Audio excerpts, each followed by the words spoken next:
بسم اللہ الرحمن الرحیم۔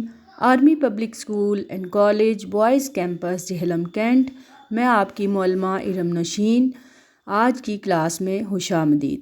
آج ہم پڑھیں گے ترجمہ تدریس القرآن۔ آج کا ہمارا سبق ہے ہمارے پیارے نبی صلی اللہ علیہ وآلہ وسلم۔ حاصلات تعلم ہیں۔ طلباء اس اہل ہوں گے کہ سبق کی پڑھائی کرنے کے بعد نبی صلی اللہ علیہ وآلہ وسلم کی زندگی کے بارے میں مکمل معلومات حاصل کریں اور اپنی زندگی کو بہتر بنائیں۔ سبق کا معیار کامیابی ہے۔ سبق کو توجہ سے پڑھیں اور اس میں سے اہم نکات ذہن نشین کریں۔ نبی صلی اللہ علیہ وآلہ وسلم کی حیات مبارکہ اور سنتوں پر اپنی عملی زندگی میں عمل کریں۔ سبق کا آغاز کرتے ہیں۔ ہمارے پیارے نبی صلی اللہ علیہ وآلہ وسلم کو خاتم النبیین کیوں کہا گیا ہے؟ نبی صلی اللہ علیہ وآلہ وسلم کی کون سی سنت پر آپ عمل کرتے ہیں؟ سبق ہے حضرت محمد صلی اللہ علیہ وآلہ وسلم اللہ کے محبوب ترین بندے اور آخری رسول ہیں۔ آپ پر اللہ تعالیٰ نے اپنے دین کو مکمل فرما دیا اور آپ صلی اللہ علیہ وآلہ وسلم پر اپنی کتاب قرآن مجید کو نازل فرمایا۔ اللہ تعالیٰ نے آپ کے ذریعے دین اسلام کو غالب فرمایا اور انسانوں کو زندگی گزارنے کا بہترین طریقہ عطا فرمایا۔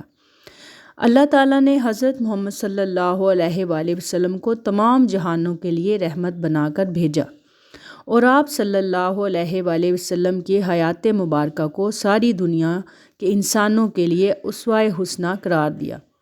اللہ تعالیٰ نے قرآن مجید میں حضرت محمد صلی اللہ علیہ وآلہ وسلم کی شان کو مختلف مقامات پر بیان فرمایا ہے۔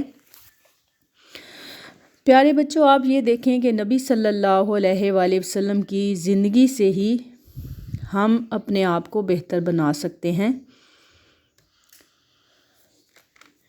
قرآن مجید میں اللہ تعالیٰ ارشاد فرماتا ہے تاجدار ختم نبوت یعنی نبی صلی اللہ علیہ وآلہ وسلم پر نبوت کے سلسلے کو ختم فرما دیا گیا۔ سورہ الاحزاب کی آیت نمبر 40 ہے ما کان محمد ابا احد من رجالکم ولکن رسول اللہ وخاتم النبیین وکان اللہ بکل شیء علیما۔ نہیں ہے محمد صلی اللہ علیہ وآلہ وسلم تمہارے مردوں میں سے کسی کے باپ، لیکن وہ اللہ کے رسول اور خاتم النبیین ہیں اور اللہ ہر چیز کو خوب جاننے والا ہے۔ اس کا مطلب یہ ہے کہ نبی صلی اللہ علیہ وآلہ وسلم پر نبوت کے سلسلے کو ختم کر دیا گیا، یعنی آپ صلی اللہ علیہ وآلہ وسلم کے بعد نہ کوئی نبی اور رسول آئے گا اور نہ ہی کوئی آسمانی کتاب نازل ہوگی۔ آپ کے بعد اگر کوئی نبوت کا دعویٰ کرتا ہے تو وہ جھوٹا اور کاذب ہے۔ ذکر کی بلندی کے بارے میں سورہ النشر آیت نمبر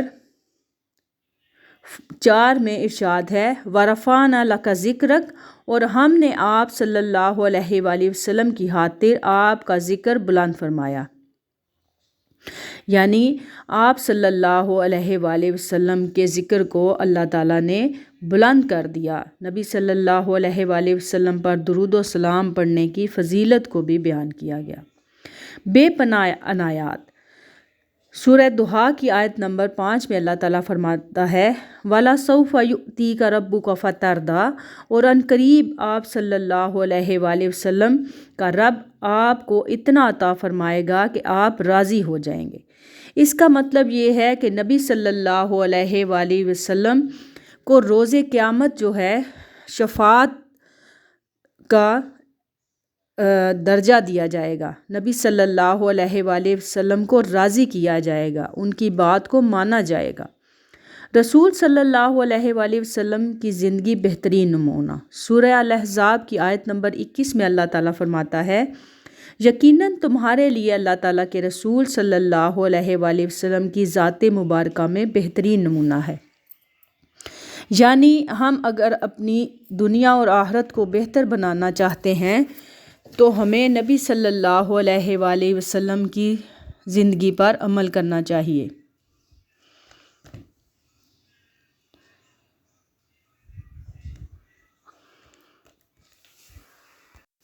اعلیٰ اخلاق و کردار۔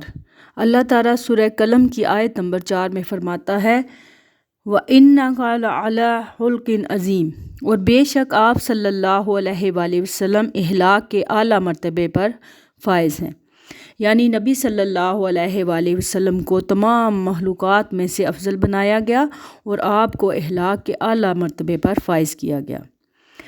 اسی طرح آپ کی اتباع اور محبت الہی کے حصول کو اللہ کی رضا کا ذریعہ قرار دیا گیا ہے۔ سورہ آل عمران آیت نمبر 31 میں اللہ تعالیٰ فرماتا ہے قُلْ إِن كُنتُمْ تُحِبُّونَ اللَّهَ فَاتَّبِعُونِي يُحْبِبْكُمُ اللَّهُ وَيَغْفِرْ لَكُمْ ذُنُوبَكُمْ وَاللَّهُ غَفُورٌ رَحِيمٌ۔ اے نبی صلی اللہ علیہ وآلہ وسلم فرما دیجئے اگر تم اللہ سے محبت کرتے ہو تو تم میری پیروی کرو، اللہ بھی تم سے محبت فرمائے گا اور تمہارے لیے تمہارے گناہوں کو بخش دے گا، اور اللہ بڑا ہی بخشنے والا نہایت رحم فرمانے والا ہے۔ اسی طرح تمام جہانوں کے لیے رحمت بنا کر بھیجنے کے بارے میں بھی سورہ الانبیاء آیت نمبر 107 میں اللہ تعالیٰ فرماتا ہے وَمَا أَرْسَلْنَاكَ إِلَّا رَحْمَةً لِلْعَالَمِينَ، اور ہم نے آپ صلی اللہ علیہ وآلہ وسلم کو تمام جہانوں کے لیے رحمت بنا کر بھیجا ہے، یعنی نبی صلی اللہ علیہ وآلہ وسلم کو اس دنیا اور اس کے بعد آنے والی دنیا کے لیے بھی رحمت بنا کر بھیجا گیا ہے۔ جس طرح نبی صلی اللہ علیہ وآلہ وسلم دنیا والوں کے لیے رحمت ہیں، اسی طرح روز قیامت آخرت میں بھی رحمت بنیں گے۔ اللہ تعالیٰ قرآن مجید کی تشریح فرمانے والا بھی آپ کو فرماتا ہے۔ سورہ نحل کی آیت نمبر 44 میں ارشاد ہے وَأَنزَلْنَا إِلَيْكَ الذِّكْرَ لِتُبَيِّنَ لِلنَّاسِ مَا نُزِّلَ إِلَيْهِمْ وَلَعَلَّهُمْ يَتَفَكَّرُونَ، اور ہم نے آپ صلی اللہ علیہ وآلہ وسلم کی طرف ذکر قرآن نازل فرمایا تاکہ آپ لوگوں کے لیے واضح کر دے، اور ان کی طرف نازل کیا گیا ہے تاکہ غور و فکر کریں، یعنی آپ صلی اللہ علیہ وآلہ وسلم پر قرآن کو نازل کیا گیا ہے اور آپ صلی اللہ علیہ وآلہ وسلم کو ہی قرآن کو سمجھانے والا، قرآن کی تشریح کرنے والا اور قرآن کے بارے میں بتانے والا بنایا گیا ہے۔ نبی صلی اللہ علیہ وآلہ وسلم کی زندگی ہی ہمارے لیے آخرت میں بھی اور دنیا میں بھی کامیابی کا ذریعہ ہے۔ نبی صلی اللہ علیہ وآلہ وسلم کے بارے میں درود پڑھنے کے لیے اللہ تعالیٰ ارشاد فرماتا ہے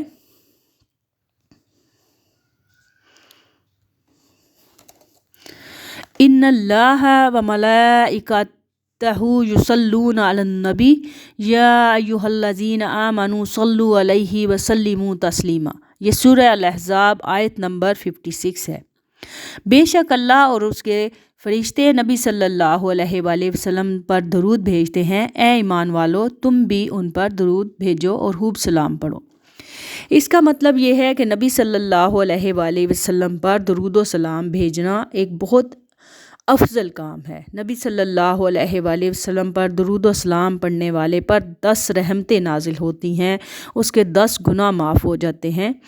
اسی طرح اگر آپ مسلسل 100 دفعہ نبی صلی اللہ علیہ وآلہ وسلم پر درود پڑھتے ہیں تو اس کا مطلب ہے کہ آپ نے جنت خرید لی، یعنی آپ کا جنت میں جانا لازمی ہو گیا، کیونکہ نبی صلی اللہ علیہ وآلہ وسلم سے جڑنا، ان کی سنتوں پر عمل کرنا اور اللہ تعالیٰ کا ذکر کرنا ہی آپ کی کامیابی کا ذریعہ ہے۔ اسی طرح نبی صلی اللہ علیہ وآلہ وسلم کی اوصاف حمیدہ یعنی آپ کے اخلاق و کردار کے بارے میں سورہ الاحزاب کی آیت نمبر 45 اور 46 میں اللہ تعالیٰ فرماتا ہے اے نبی صلی اللہ علیہ وآلہ وسلم بے شک ہم نے آپ کو گواہی دینے اور خوشخبری سنانے اور ڈرانے والا بنا کر بھیجا ہے، اور اللہ کی طرف اس کے حکم سے دعوت دینے والا اور روشن چراغ بنا کر بھیجا ہے۔ یعنی نبی صلی اللہ علیہ وآلہ وسلم کو کہ اوصاف حمیدہ بتائے گئے ہیں کہ قرآن آپ کو دے کر بھیجا گیا تاکہ آپ لوگوں کو ڈر سنائیں، لوگوں کو بتائیں کہ قیامت کے دن کیا ہوگا، کیسے حساب کتاب ہوگا، لوگوں نے زندگی کیسے گزارنی ہے۔ اسی طرح خوشخبری سنانے والا، یعنی جو لوگ اللہ سے جڑے، نبی سے جڑے اور قرآن سے جڑ گئے، ان کے لیے آخرت میں کامیابی ہے، ان کے لیے جنت ہے۔ اور اسی طرح نبی صلی اللہ علیہ وآلہ وسلم نے تمام احکامات دنیا کو سکھائے۔ نبی کریم صلی اللہ علیہ وآلہ وسلم کا فرمان وحی کے مطابق سورہ نجم کی آیت نمبر 4 میں اللہ تعالیٰ 3 اور 4 میں اللہ فرماتا ہے، اور وہ اپنی خواہش سے کلام نہیں کرتے، ان کا فرمان تو صرف وہی ہے جو ان کی طرف کی جاتی ہے۔ اس کا مطلب یہ ہے کہ نبی صلی اللہ علیہ وآلہ وسلم جس بات کا حکم دیتے ہیں اور جس بات سے روکتے ہیں، وہ ان کی اپنی خواہش، اپنی بات نہیں ہوتی، بلکہ اللہ تعالیٰ کی طرف سے جو کچھ انہیں حکم ہوتا ہے وہ اسی کی تعلیم دیتے ہیں۔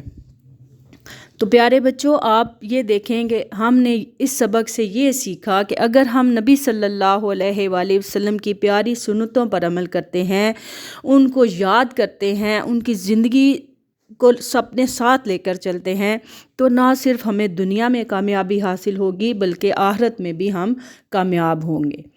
تو آپ نے آج اس سبق کو بہت اچھی طرح پڑھے اور اہم نکات کو اپنے ذہن نشین کریں، اور آج اپنے ساتھ یہ وعدہ کریں کہ ہم نبی صلی اللہ علیہ وآلہ وسلم کی سنتوں پر عمل کریں گے اور ڈیلی درود ابراہیمی کو پڑھنا اپنی زندگی کا حصہ بنائیں گے۔ شکریہ۔